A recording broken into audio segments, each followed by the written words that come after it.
Yahoo! Hello mga masters! Halika kayo at samahan nating maligo at papaliguan natin ang ating bidang-bidang si G, the Green Iguana.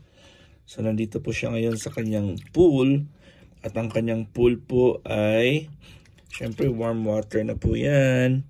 At dahil po ay kailangan niya ng maligo once in a while, ay samahan natin at i-assist natin si G na makapaligo siya at i-submerge natin ang kanyang buntot. At para rin siyang, para lumambot din yung kanyang buntot na ito kita mo to, nagsishedding pa ang kanyang buntot. So paano natin yan? Palambutin natin yan para mas mabilis siyang mag-shedding at hindi siya makati at hindi siya masakit sa kanya. Para kung in case na mag-shedding na po siya at in case na matanggal na po yan. So ito po si G ngayon at enjoy po siya sa kanyang pool. Katawagin na natin to officially na kanyang pool. At yan po ay made of baking pan. Baking pan nung po ito. Yung typical na ginagamit sa pag-bake ng cake at mga tinapay. At ayun, at enjoy po si G natin dahil po ang kanyang baking pan ay binili ko po ito siguro hindi pa siya medyo maliit-liit pa konti ng si G natin, hindi pa siya ganoon kalaki, pero ngayon ay parang kasya pa naman yung kanyang buong katawan kahit ng buntot niya. Pero hindi na po siya malalim. So yung kalahati na lang ng tiyan niya, ng likod niya, hindi na nga maano ng pan. So ayun yung ating kailangan natin siguro na mas malaki-laki. Pero naghahanap po ako ng parang on the spot na po na nag-heat na siya. Yung parang meron ng kuryente na automatic nag-iinit yung tubig or keeps the water warm para in case na dumating na talaga yung heavy winter. Hindi naman ako sure kung magkakaroon tayo sa El Paso dito ng heavy winter, pero pag malamig na kasi yung panahon, kailangan na talaga ni G ng ganyan, ng warm, kasi ang tubig ay super lamig talaga. So ngayon manual lang ginagawa natin, pinapalitan na natin yung tubig at hindi naman natin pinapastay yung tubig dyan. Paminsan-minsan po ay nilalagyan natin pero most of the time po ay empty po yan yung kanyang pool. Kasi pag malamig yan at baka ma-state of shock siya pag bigla siyang pumasok at malamig ang tubig. Ayun, so enjoy po si G ngayon kasi maganda yung mood niya at nasa warm water po siya at nabigyan ko siya ng time. Pinapaliguan talaga natin at kinukuskusan natin yung kanyang mga dead skins para may spa si G natin. So sa susunod subukan ko, lagyan ko ng tea bag. Lagyan natin ng tea bag ang kanyang tubig kung ano yung mafe-feel niya. Ayun, parang okay na nga tayo at si G natin. Lalabas na siya o iikot lang. Lalabas na ata siya. Siguro okay na siya. Tapos na yung kanyang ligo session or baka mag-change position lang po si G natin. Hindi ko na siya pinapakialaman kung ano yung position niya kasi syempre gusto niya yung mas komportable po siya. So kung ano yung posisyon ng katawan niya, yun yung pababayaan natin si G kasi pag ginagalaw natin siya or gagalawin natin parati, baka mapikon or syempre ikaw naman ba nagpapahinga ka at gagalawin ka, syempre minsan nakakairita din yan. Kaya sa mga dyan, wag nang papahinga yung mga nyo, wag nang galawin. Alright. So G, how are you today, G? Are you having fun with your pool?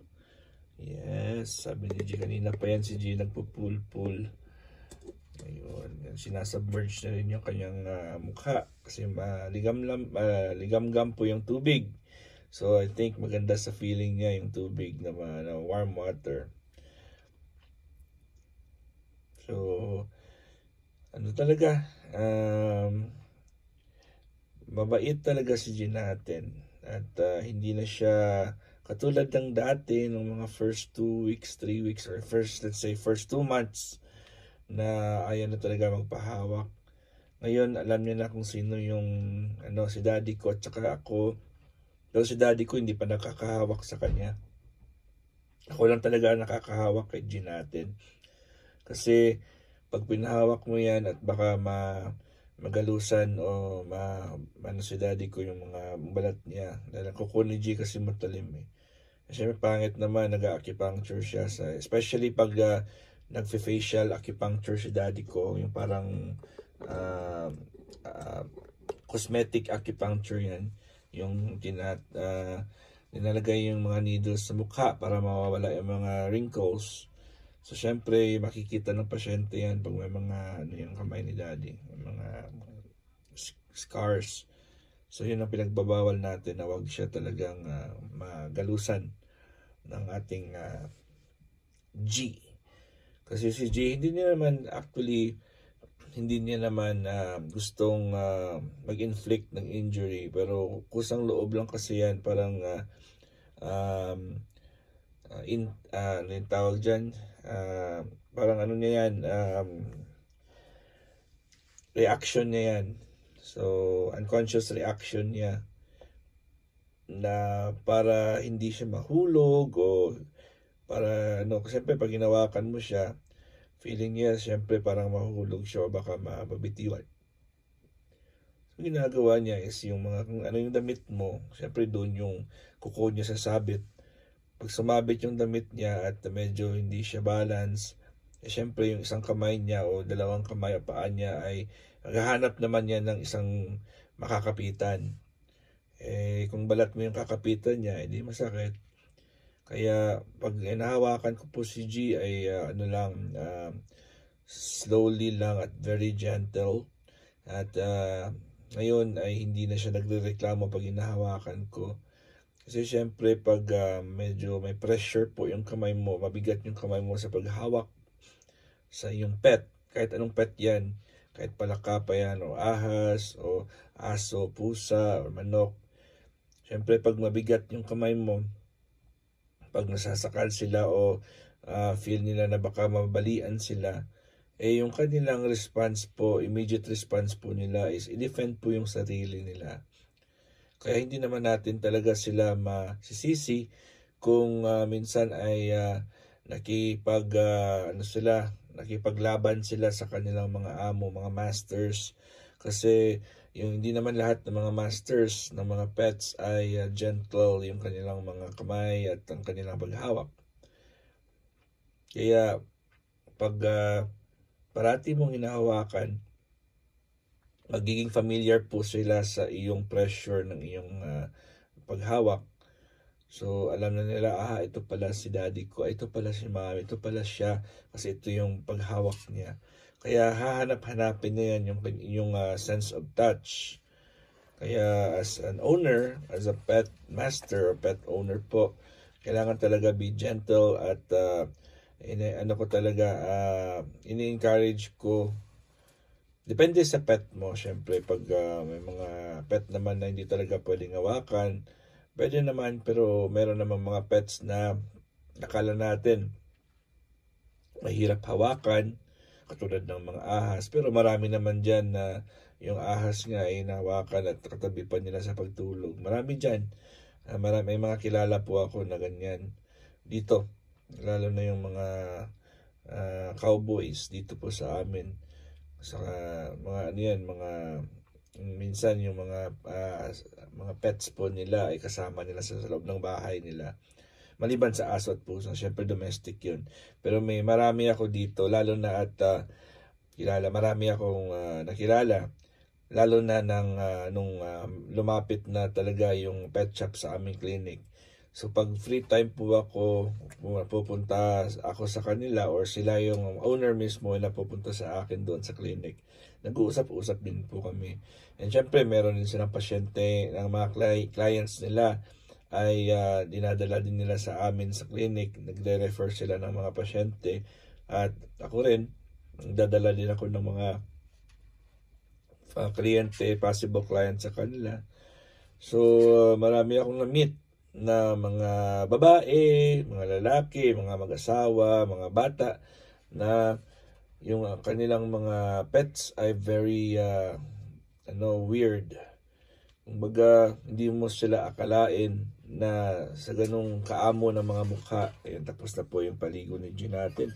Sa kakaamo, paging maamo yung kanilang mukha po ay yung mga python, mga boa, yun yung kanilang mga pets. So sa Pilipinas, di ba? Pag may aso na cool ka na o pusa. Dito po yung mga mga tarantula, mga ahas na malalaki. Hindi lang po basta-basta na ahas na maliliit yan.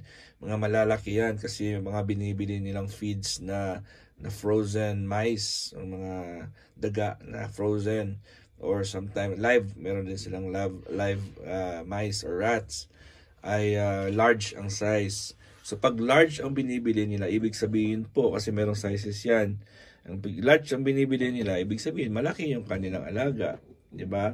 Kasi pag maliit yung ibibigay sa kanila ay bitin yan sa kanilang alaga. So large ang binibili nila. So may mga different varieties naman yung mga feeds nila. Mga pinky, mga hopper, mga medium, large. Yung mga pinky yan is yung bagong panganak na mga live rats yan. So mga bagong panganak. So as in, talaga, parang fetus talaga. Pero gumagalaw na yan. Kawawa nga pero wala tayong magagawa dyan kasi yun yung feeds po nila. Okay. So yun. Tapos na po tayo sa pagpaligo kay G. At I think okay na si G kasi parang lumabas na siya sa kanyang pool. At iikot-ikot na po yan. At tapos yan, I'm sure na akit yan or bababa. Baka mag-poop yan or baka kakain na ng kanyang breakfast. Magla-lunch na pala si G. Ayun yung kanyang pagkain ay ready prepared na naman na kanina ko pa na-prepare. Ayun, akit na po si G natin. Ayun yung kanyang second floor si G. Ito yung kanyang first floor. Yung sa ilalim, itong second floor. Ito na sa third floor ngayon. Ayun na si G natin. So, inayos na muna natin to. Ayun. Alright. So, tapos na po tayo. Si G, tinanggal ko muna yung pangalan niyang G. Dahil wala naman siya doon kanina. So, tapos na po tayo sa pagpaligo kay G. And I know that G is happy today. Today is his spa day with Daddy Master Worm. Alright, G. Okay ka na ba? Are you good? Are you good? Alright. You say hi to your friends. You have a lot of supporters. Yeah, they spend time watching you every day. So we'd like to say thank you to all of them. You want to say thank you to your friends? Alright, so in behalf of G, na hindi marunong magsalita ng Tagalog kasi slang po si G natin. Slang ka ba, G? So in behalf of G, the Green Iguana, so, maraming salamat po sa inyong love and support. And syempre, malaking tulong po yan sa atin, yung pagpanood nyo sa akin mga vlogs. Kasi nung bumaba yung aking WH po ay ituloy pong aking naisip na ano natin, ito na palang kanyang G na pangalan, no? Yun. Alright, G, are you done? Come here, G. Say thank you to your friends. G. Oh, he's pretending that he's asleep. Kung kunwari daw, tulog daw si G. G, tulog ka ba, G? Alright, so in behalf of G, this is your one and only Master Worm. God is great. Yahoo!